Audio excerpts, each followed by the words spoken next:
umama nato nahimo kitang sakop sa tawhanong banay. Diha sa bunyag nahimo kitang sakop sa Dios nung banay. Naambay naka hinumdum sa inyo ni kanus amo na bunyagan? Wala na. Oh. Pero birthday, di nyo kalimtan. No. Mo di kalimtan eh. Pangutano, pinay mo edad, secret. Asa may nabaw ani? Tawhanon or Diyos nun? Oh, nganong wala man ka mag-celebrate sa anniversary sa atong bunyag. O nagdaghang kaya itong binunyagan ng kinabuhi nga murag wala na bunyagan. Unsa man yung bagong kinabuhi, kinabuhing Diyos nun eh. O nadaghan na ito, nabunyagan, wala magpuyo ang kinabuhing Diyos nun. Ay, wala yung naghando sa ilang baptismal anniversary. Pura tawhanon ang pagkinabuhi. Mamatay na lang ang trabaho kanus ang bunyagan.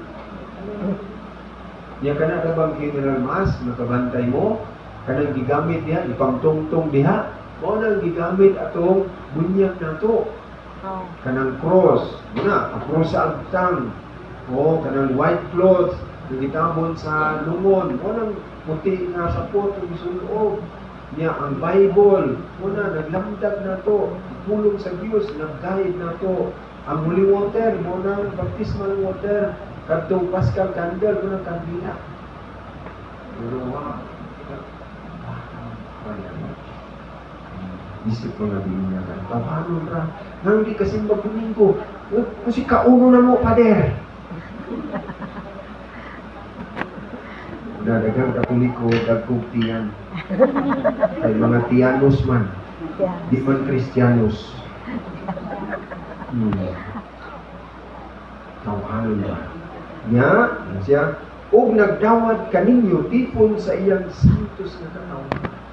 Sakot ka sa simbahan. Sa maning simbahan.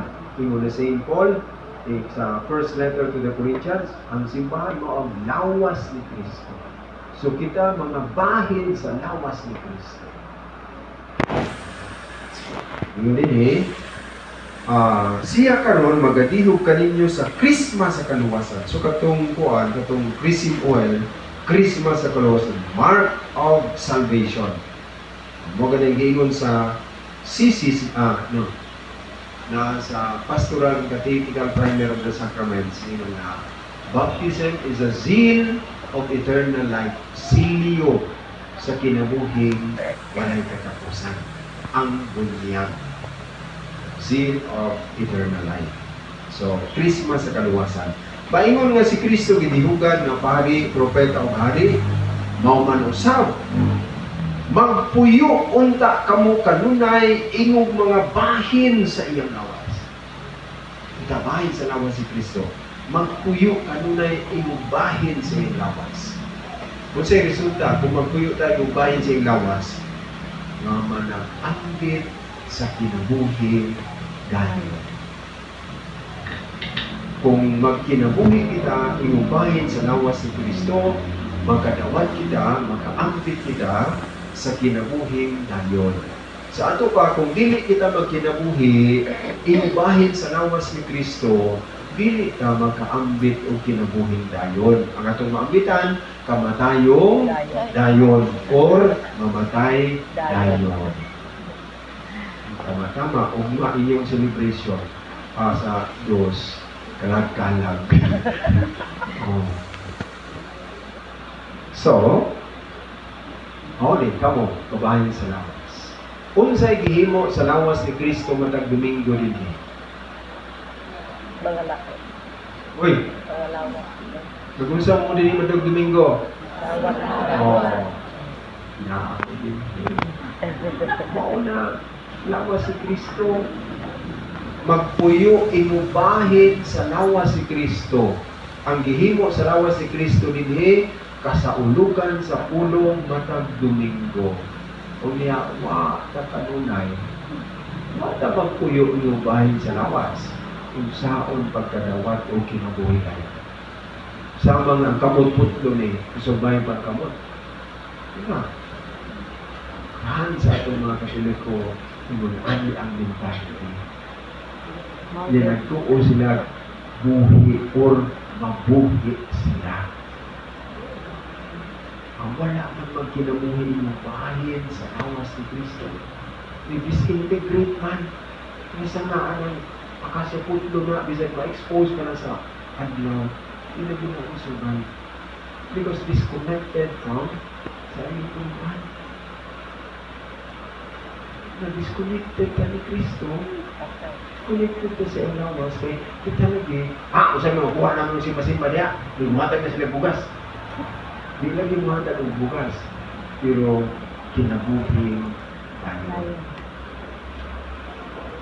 Lagi kaya mga tiyanos man, di ang tiyan, anong di mo kasi pag-domingo? Kung sa kauno na mo ka der, kung magsiging simba, kung sa may kauno na mo, ay, sugar mo brado eh. Kung sa kanila, sa tuyo na mo din sa simbahan, sa bugil, kung pabunyag sa kong anak, kung diya karon, ano pa isog-isog ka? Kung ako'y masuko mo, nagtuo ka, bubunyag ka na yung anak. Wala nagagang kayo pamati, ito yung zoro, kita po siguro, pati ka, hagdahuron kayo. Murag tag-iya simbahan. Murag tag-iya kinabuhi. No. Dagang tumutong, ay panghilabot, ako ni kinabuhi. Uy, pagsyurya. Ikaw nag-gimo sa mong pagalingon? No. Nakapili ba kag sa imong mga magpapa? Isa nakapili na ito din sa mga magpapa na ito. Uy, nakapili ba mo? Wala. Sus, kung nakapili pa ta, daghang reject. Hindi pa kinapili na ito paparo, kapilihan ko nato ng dato. Mga papa ko. Naluoy kayo. May review lang ginoo ulit pili. Kaya wag i-reject. Kita pa? Sus! Labay-labayan, siguro na ito. Nagluto ko, baylihan sa una ba? Ang baylihan ito na, ito mo, lumay pa ko. Kaya nasa mong lataran, ihapon pa na mong balay. Kaya Israel, mong balay, gusto na abog. Kaya mga kandi, mga baboy, mga gabi, mga manok, dito sa ilalong. Kaya nagkang kung tagahan mo kung pugihan, mamuhang pag gabi, o, dito. Kaya habog ang niya, naku po na mong lataran. Niya mo akong sound system, McLean. Ito, radyo punog daw. O niya, mo agad akong suga, Petromax. Hindi dito, isa mong balay, no? So, dito ko sa balkon, maganahan ako. Dito po, ito lang ito. Halin yan ang mga dalaga niya. Kaya kung doon ka magulang na dalaga, sila mo ito magkuhan na mag-imbita sa katagaanunan, tumutuban nila. Then, yung kuli, sabon, safeguard, o type, panglaba. Ito, ano?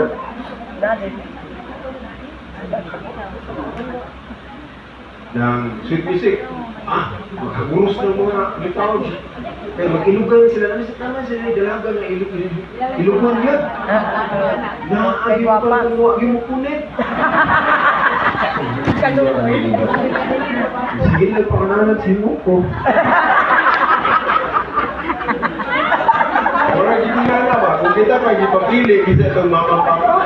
Magdagang ito na mag-himo ko na lang.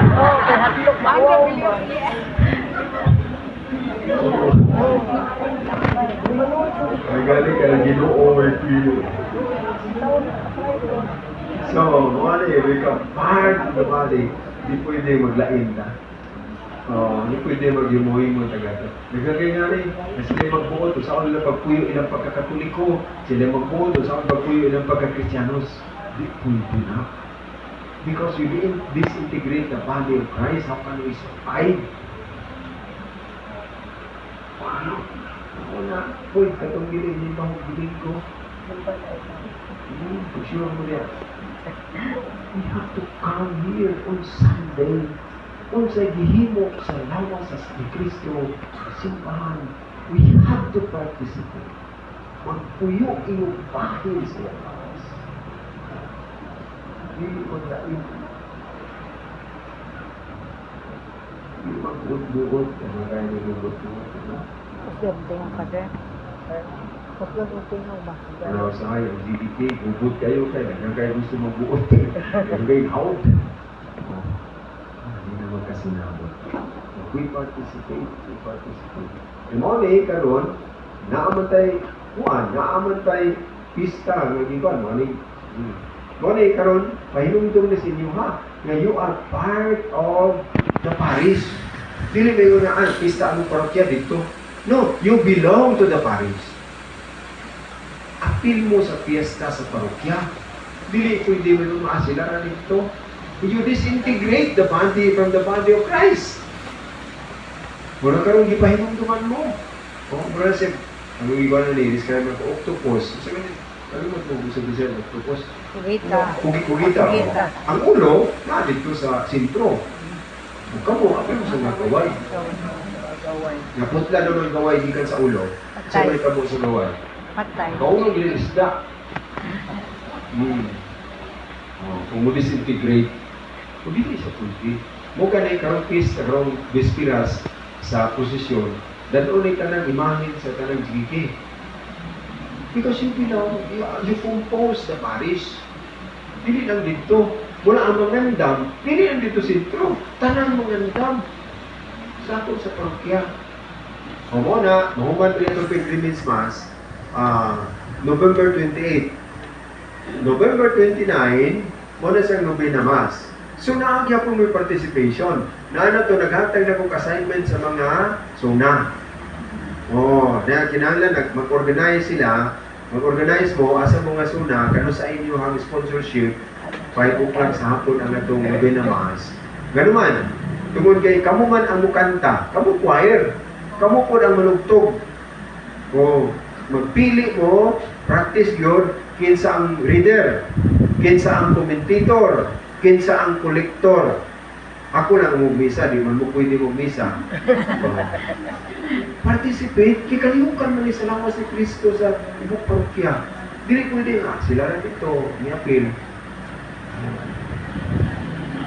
We should not disintegrate ourselves.